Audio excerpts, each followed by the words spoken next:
শিশুদেরকে খালি পেটে লিচু খাওয়ালে এটি অনেক সময় মৃত্যুর কারণ হয়ে দাঁড়াতে পারে। ছাদ বাগানে এটি হচ্ছে লিচু গাছ। এটা হচ্ছে চায়না থ্রি প্রজাতির লিচু। দেখেন লিচুগুলো পাকতে শুরু করেছে। এখন কয়েকটি লিচু ছিঁড়ব। এই গাছটিতে 14টি লিচু এসেছিল, এর পূর্বেও লিচুগুলো ছিঁড়েছিলাম। তো এটি দেখাবো একটু খেয়ে যে কীরকম মিষ্টি।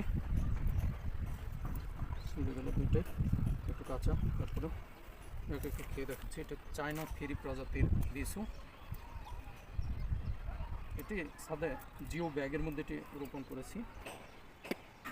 সমস্যা পোকা হয়ে যায়, সমস্যা একটু কাঁচা অবস্থায় ছিঁড়তে হয়। এটি বেশ ভালো, সুন্দর, দেখে খুব সুন্দর হয়েছে মাশাআল্লাহ। বিসমিল্লাহ।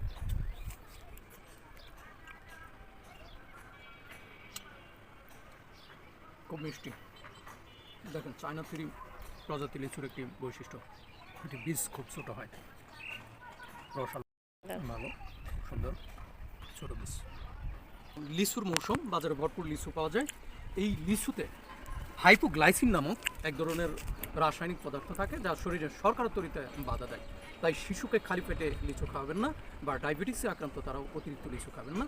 শিশুদেরকে খালি পেটে লিচু খাওয়ালে এটি অনেক সময় মৃত্যুর কারণ হয়ে দাঁড়াতে পারে।